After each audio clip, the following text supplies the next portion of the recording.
हम अक्सर बात करते हैं विमेन एम्पावरमेंट की और इसका सबसे बड़ा एग्जाम्पल है लिज्जत पापड़, जहां मुंबई के पास एक छोटे से गांव की कुछ औरतों ने मिलकर एक काम की शुरुआत की थी। आज वही बिजनेस पूरे देश के घर घर में बिक रहा है। लिज्जत पापड़, As the Lijjat Papad. Lijjat पापड़ के Lijjat Papad. लेकिन आज भी इंडिया के कई ऐसे गांव हैं जहां ऐसी बहुत मल्टी टैलेंटेड औरतें हैं जिन्हें अपना टैलेंट दिखाने का कभी मौका नहीं मिलता। और इसीलिए आज हम आए हैं भिवानी के पास एक छोटे से गांव में।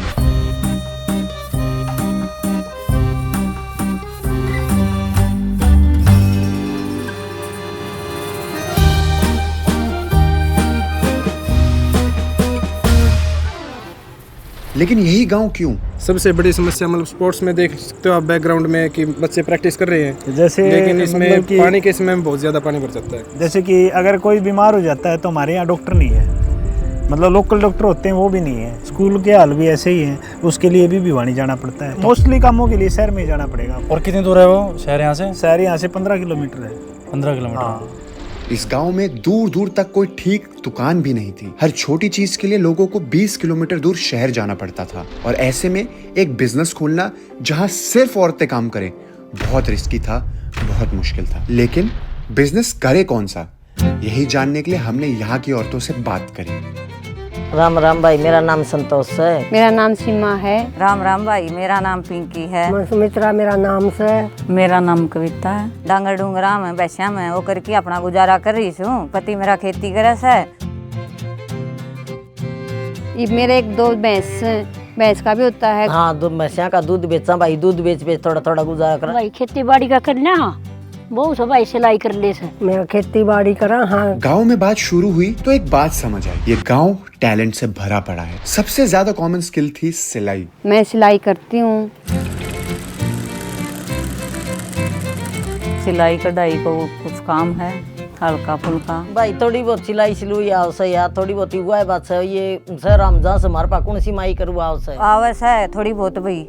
दरीदारी भी बनाए लिया आजकल कौन दरिया ने ओ करे है रेडीमेड लिया से। सीमान खातर आवे हैं 2 सूट, वो शहर में बाजे हैं, शहर में फायदा है सबका।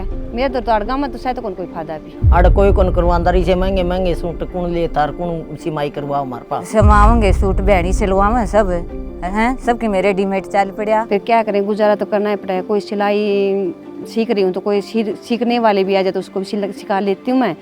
फिर न्यू है काम आ जाता मेरे को, तो मैं भी काम 2 आने रुपये आ जाते मेरे पास में भी। यहाँ हर दूसरी औरत को सिलाई आती थी और वही बन गया हमारा बिजनेस आइडिया। हम खोलेंगे इस गांव का पहला लेडीज फैशन बुटीक और ये बुटीक बनेगा वो जरिया जिससे यहाँ की औरतें आगे बढ़ेंगी, एम्पावर होंगी।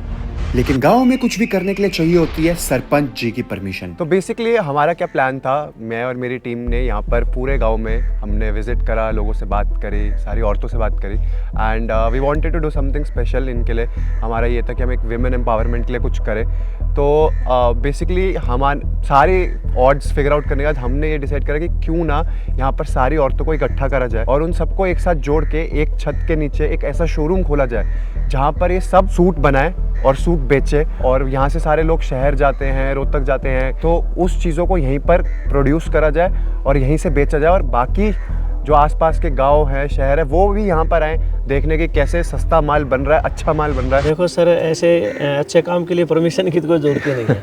हम तो बिल्कुल साथ खड़े मिलेंगे, कंधे से कंधा मिलाकर आपकी ये जो प्रोग्राम आप गांव में करने जा रहे हैं। मैं सही बताऊं, मेरा मैनिफेस्टो है, उस मैनिफेस्टो में ये बिल्कुल है कि मैं महिलाओं को गाँव का आत्मनिर्भर बनाने के लिए मैं प्रयास करूँगा। और आप तो मेरा जो मैनिफेस्टो उसी का काम करने जा रहे हैं। तो मुझे भी इस चीज़ के लिए तो बड़ी आपका एहसानमंद भी हूँ, धन्यवादी भी हूँ। और अच्छी बात ये थी कि सरपंच जी और वहाँ के सभी लोग हमारी सपोर्ट में थे और उन्होंने मुझे भरोसा दिलाया कि वो हमारी भरपूर दिल से मदद करेंगे। इसमें सहयोग जो है जितना हो सके गाँव करेगा। मेरा भी यही तात्पर्य है कि हमारी गाँव के औरतें जो है ना स्वावलंबी बने, अपने आप जो है ना कपड़े लाएं और डिजाइन बना के सिलाई करके उसको सप्लाई करें। और अगले ही दिन जासूस लग गया लोकेशन की तलाश में। जब तक जासूस लोकेशन ढूंढ रहा था, मैंने वहां की सभी औरतों को इकट्ठा करा और अपना प्लान समझाया। तो आंटियों देखो, हमने डिसाइड करा है कि आपके जो औरतें हैं यहाँ पर, जिन को सिलाई आती है, उन सबको हम रोजगार देने वाले हैं। उन सब जिन को सिलाई आती है, जिन को सिलाई सीखनी है, वो सब हम यहाँ पर एक शोरूम खोलेंगे, उसमें आए, सीखें, बनाएं और यहाँ की औरतें उनको सपोर्ट करें। यहाँ की औरतें वहीं पर आएं और वहीं से खरीदें सूट। गाँव का पैसा गाँव में ही रहे और अपने लोग जितने जानकारों को आप जानते हो, अभी आप सूट कहाँ से लेते हो? भिवानी से। तो जो भी वहां से जाता है लेने, उनको भी बोलो कि यहाँ आए लेने, बाहर क्यों जाना? जब घर की औरतें बनाएंगी तो घर की औरतें खरीदे। बेस्ट आइडिया है, सब लोग सपोर्ट करोगे? प्लान सुन के सभी बहुत ज्यादा एक्साइटेड थी। कुछ ने तो मुझे श्योरिटी भी दी कि वो 100% हमारा साथ देंगे। स्पेशली सीमा जी, जो बहुत टाइम से सिलाई कर रही थी और कुछ बड़ा करना चाहती थी। अगले कई दिन जासूस ने अलग अलग बिल्डिंग्स देखी।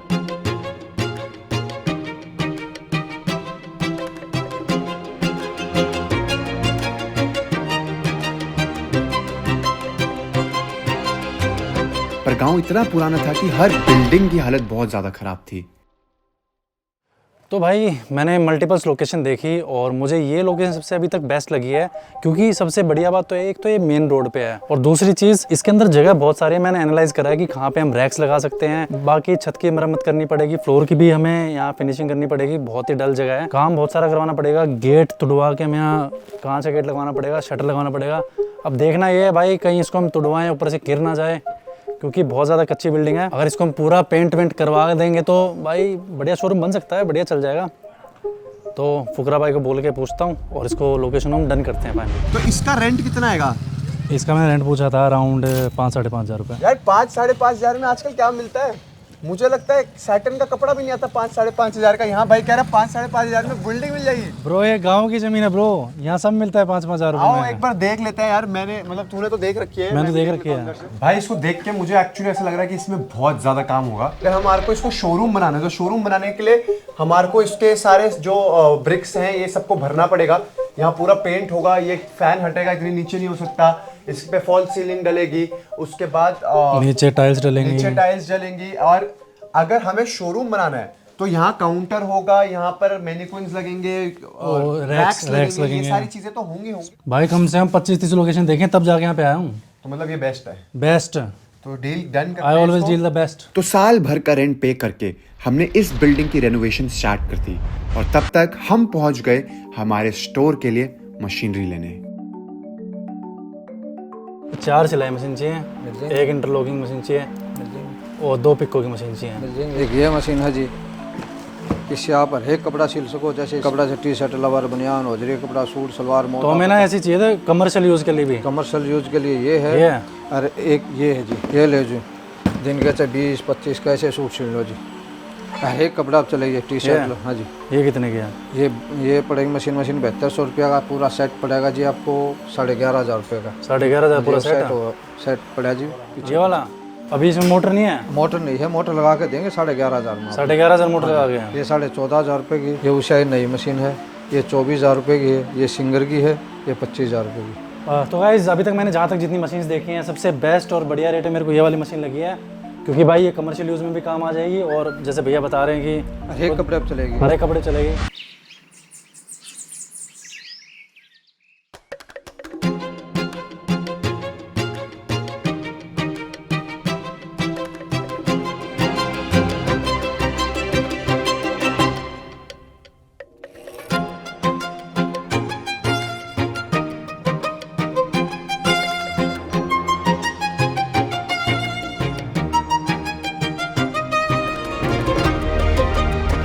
और पूरे 3 महीने की कंस्ट्रक्शन के बाद गांव का पहला बुटीक तैयार था। ओके गाइस, तो फाइनली 3 महीने के बाद हमारी शॉप रिकंस्ट्रक्ट हो चुकी है। इसकी मेकओवर हो चुका है। अगर आप देखोगे तो पहले ये बहुत ज़्यादा बुरी दिखती थी। इसके अंदर फट्टे का गेट था, इसके अंदर खिड़कियां नहीं थी, बट हमने सारा काम करा लिया। अगर आप आके देखोगे तो यहाँ पर हमने गेट चेंज करवा दिया है, कांच का गेट करा दिया है। यहाँ पर हमने प्रॉपर विंडोज़ इसकी स्ट्रॉन्ग करवा लिया कि कल को कोई अंदर घुसना, मतलब सेफ्टी रहे। वैसे तो देखो विलेजेस और गांव में ऐसा होता ही है कि सेफ्टी पूरी रहती है, लोग मिलजुल के रहते हैं। बट आओ अंदर जो हमने चेंजेस करे हैं वो आपको दिखाने वाला हूँ। तो भाई सबसे पहले तो हमने क्या कराया है, सबसे इंपॉर्टेंट चीज़ जो थी वो हमने पैनलिंग कराई है ऊपर। अगर आप ऊपर देखोगे तो पैनलिंग और लाइट्स लग चुकी हैं जो काफ़ी ज़्यादा सुंदर और अपीलिंग लुक दे रखा है। अगर आपने पहले देखा होगा और अब आप देखोगे तो कितना ज़्यादा फ़र्क है। नीचे हमने प्रॉपर टाइल्स लगवा दी है व्हाइट कलर की, एंड अच्छी वाली टाइल्स लगवाई हैं ताकि मतलब लुक मुझे लगता है बहुत इंपॉर्टेंट होती है। उसके बाद यहाँ पर भी हमने वॉल पैनलिंग करा दिया, लाइट्स लगवा दी हैं। यहाँ पर अगर आप देखोगे लेफ्ट में तो हमने रैक्स लगवा दिया है। ऊपर हमने पंखे लगवा दिए हैं, बट अभी भी मतलब इतना सारा हमने काम कर दिया है, बट अभी भी बहुत सारा काम पेंडिंग है। अभी यहाँ पर सारा सामान भरना है हमारे को, इसके अंदर कपड़ा डलना है। There is lot of stuff that is pending. तो एक काम करते हैं, सबसे पहले जाते हैं और सामान लेके आते हैं।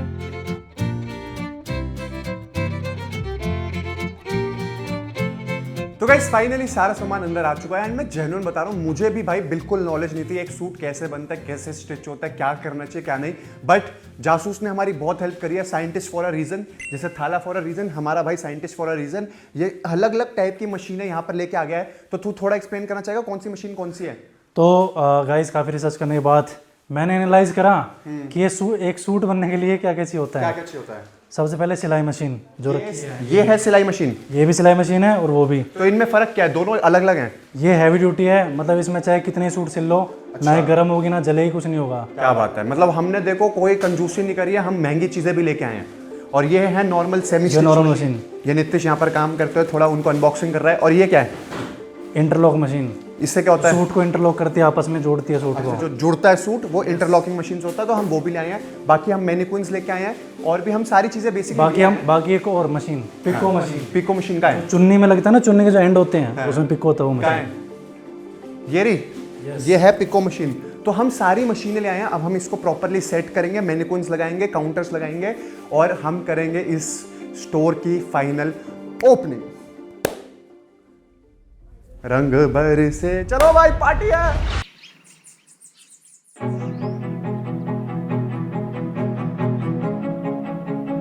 तो आंटी वी आर सॉरी, हम थोड़ा सा लेट हैं, हम आपसे माफ़ी मांगते हैं। हम पिछले 3 महीने से पहले आए थे आपके पास कि हम इस दुकान को खोलेंगे। अब आपने देखा होगा हमने दुकान का हुलिया बदल दिया है, दुकान अंदर से भी ठीक कर दी है। आज हम इसकी ओपनिंग के लिए आए हैं। तो हमने बहुत सारे नाम सोचे कि हम इसका नाम क्या रखें, क्योंकि हर एक जो बिजनेस होता है उसका एक नाम होना चाहिए, है ना। तो इसका हमने बहुत सारे नाम सोचे, बहुत उपाय हुए, बट फिर हमने डिसाइड करा कि फाइनली हम, क्योंकि ये विलेज में खोल रहे हैं और ये ज़मीन से जुड़ा हुई चीज़ है, तो हम इसका नाम रखेंगे विलेज रूट्स। अरे वाह। तो आंटी ने बोला कि यहाँ से बहुत सारे सूट लेंगे, पर आप यहाँ काम नहीं करोगे? काम भी करेंगे। हमारा मेन हम यही चाहते हैं कि आप लोग यहाँ काम करो, काम से आप सबकी एक इनकम बने। और उसके सूट खरीदने में क्या, साथ वाले जो गांव हैं उनको बेचेंगे ना। बट मैं बहुत खुश हूँ कि आप लोग खुश हो और एक पहली दुकान खुल रही है इस विलेज में। तो आई होप सब अच्छा हो। अब हम इसकी ओपनिंग करते हैं, लेट्स गो। चलो, क्या बात है। ओके आंटी, तो विलेज रूट्स की ओपनिंग आज करी जाए, लेट्स गो। आ जाओ, आज से ये है आप लोगों की नई दुकान।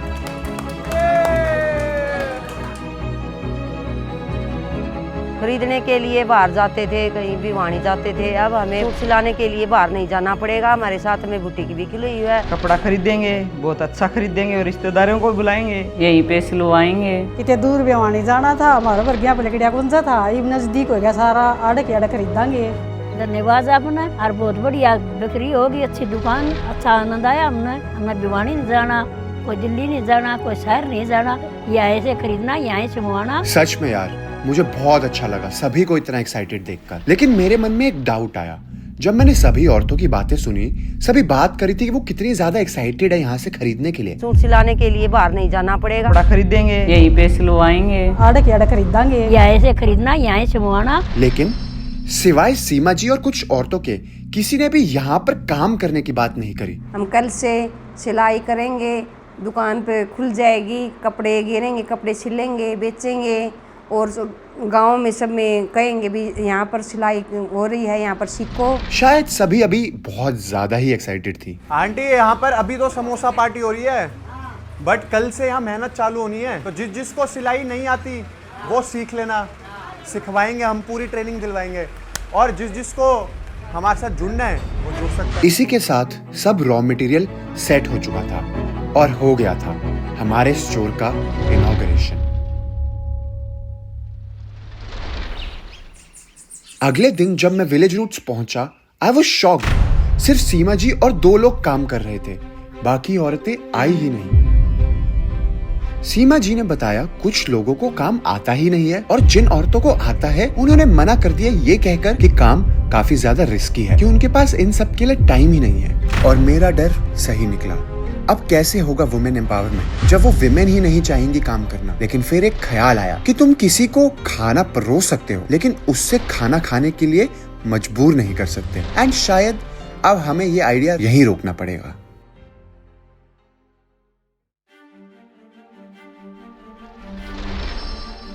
लेकिन सीमा जी जो शुरुआत से इस बिजनेस के लिए काफी ज्यादा एक्साइटेड थी, उन्होंने मुझे श्योरिटी दी कि वो ये काम सारा का सारा अकेले ही संभाल लेंगी, क्योंकि बचपन से उनका सपना था एक बुटीक खोलने का। सीमा जी की हिम्मत ने मुझे हिम्मत दी और हमने इसे कंटिन्यू रखने का सोचा और सीमा जी बन गई विलेज रूट्स की मेन मैनेजर। तो सबसे पहले हमने अब सीमा जी से समझा ये बिजनेस कैसे काम करता है। तो जैसे कोई भी ग्राहक आता है आपके पास, ठीक है, तो वो क्या सबसे पहले अपना सूट पसंद करेगा, ठीक है, उन्होंने कपड़ा पसंद कर लिया। अब जैसे हम जो कपड़ा लेके आए हैं 200 रुपए का भी है, 300 रुपए का भी है, तो अब इस पे हम कितना कॉस्ट चार्ज करते हैं, कितना प्रॉफिट बनाते हैं, वो मैं आपसे समझना चाहता हूँ। मानो ये जैसे सूट आया, ये 200 या मानो 300 रुपए का कपड़ा है, चलो 300 छोड़ो, मैं मानता हूँ 400 रुपए का कपड़ा है। अगर हमने 400 रुपए का कपड़ा मान लिया तो इसकी सिलाई जो होती है वो आप कितने रुपए की लोगे?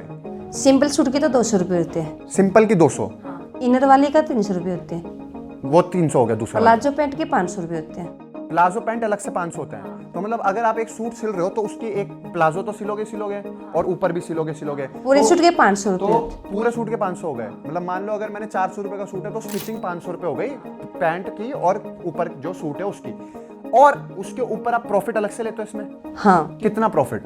उसके तो भाई 300 रुपये भी ले लेते हैं, 400 भी वो कपड़ा देखा जाता है, सिलाई देखी जाती है। उसके ऊपर हमने 500 रुपए का प्रॉफिट ले लिया, 1400 रुपए का सूट बेच दिया। 500 तो नहीं चलेगा, 200 रुपये बनेगा। 200 बनेगा, मतलब 200 रुपए प्रॉफिट ले लिया तो 1100 रुपए का हमारा टोटल सूट बिका। एक एवरेज गांव में जो लेडीज पहनती हैं, जैसे अगर आपने भी सूट पहने तो ये कितने का लिया होता है? 1400 का भी। तो देखो हमारे गांव की बाइंग कैपेसिटी है 1400-1500 रुपए तक का भी सूट खरीद सकते हैं। तो अगर हम 300-400 रुपए का भी सूट ला रहे हैं और उसको 1000 रुपए के प्रॉफिट में बेच रहे हैं including stitching and everything, palazzo pant everything, तो 1000 रुपए हम एक सूट पे कमा सकते हैं। अगर हम दिन के 10-15 सूट बेचना शुरू करते हैं तो 10-15 हज़ार का प्रॉफिट निकाल सकते हैं पर डे का। तो पूरे 45 मिनट्स के अंदर अंदर आंटी ने ये सूट एकदम सिल दिया है। प्लाजो नहीं सिला इसका, सिर्फ ऊपर सूट सिल दिया है और अभी चुन्नी ले लिया है। ये बढ़िया तो लग रहा है, इसमें क्या कमी है? कमी तो कहीं की नहीं है, कपड़े की कमी है बस, और कुछ बस कपड़े की। अब देखो हम ये 150 रुपए का कपड़ा लाए थे, 150 रुपए का कपड़ा, इसमें 300 रुपए अगर आप स्टिचिंग लगा दो 450 और 450 प्रॉफिट लग दो, 900 रुपए में सूट बिक जाए। बिक तो जाएगा कपड़ा, ये कपड़ा लेगा नहीं ना कुछ भी। अरे आंटी देखो 900 रुपए में इंसान 1-2 बार पहन सकता है, 1800 में एक ही बार लेगा तो समझो ना, बहुत फर्क भी तो है। बाकी अगर आपको लगता है कि कपड़ा थोड़ा हैवी होना चाहिए तो हम एक बार और कपड़े पे इन्वेस्ट कर लेते हैं आप लोगों के लिए और कपड़ा और हैवी ले आते हैं। जैसे ही सीमा जी से बात करी उन्होंने हमें समझाया कि महंगे कपड़े से सेल इंक्रीज हो सकती है, तो हमने सोचा क्यों ना पहले यही करा जाए। सीमा जी को हमने भेज दिया उनका मन पसंदीदा कपड़ा लेने।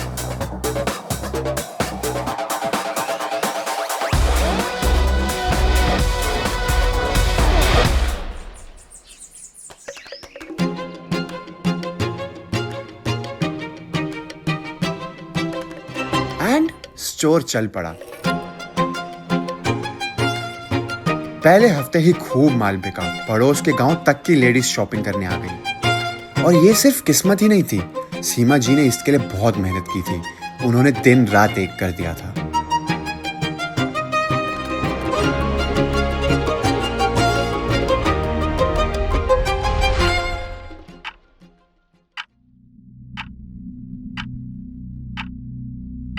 लेकिन दूसरे हफ्ते काम मानो बिल्कुल ही कम हो गया हो, हार्डली कोई आ रहा था और अब टाइम था सेल्स का एरिया एक्सपैंड करने का। सुनो सुनो सुनो, अब कपड़ों के लिए शहर जाना बंद, क्योंकि अब आपके गांव में आ गया है डिजाइनर बुटीक। तो अब हमने पूरे गांव में अलग अलग तरीके से एडवर्टीजमेंट शुरू कर दी। Ladies suit, salwar, pant, sari, हर तरह के कपड़े मिलेंगे आपको हमारी दुकान विलेज रूट्स पर। आज ही आइए और सबसे सस्ते और सुंदर कपड़े बनवाइए। सुनो सुनो सुनो,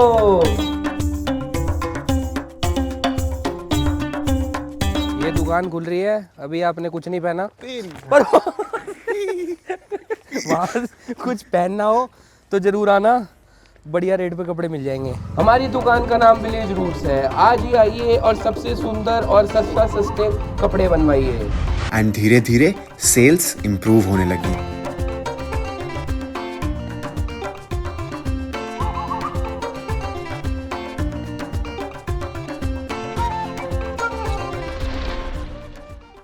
भीड़ हो गई थी। फिर 2-4 दिन तो कम आए ग्राहक, तो अब फिर आ रहे हैं। थोड़ी ही गांव में पर्चा हुआ अभी दुकान का भी, कपड़ा अच्छा रहा है। इसके बाद अब सेल्स डाउन ना हो, इसके लिए हमने एरिया और एक्सपैंड किया। हम ले गए इसको ऑनलाइन। जासूस ने सीमा जी को सब समझाया, इंस्टाग्राम सिखाया, एड्स चलाना सिखाया, रील्स बनाना सिखाया।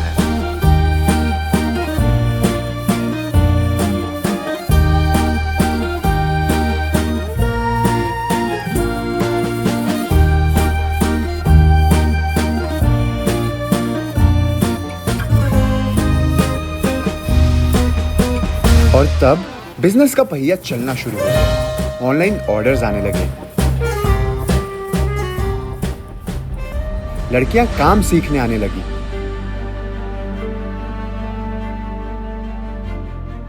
जब हमने काम यहाँ पे शुरू किया था तब लोग कम थे यहाँ पे। अब जैसे जैसे हमारा काम बढ़ता गया वैसे ही लोग भी बढ़ते गए, जैसे जैसे सबको पता चलता गया। मेरे को बहुत ही अच्छा लग रहा है, बहुत ही खुशी है।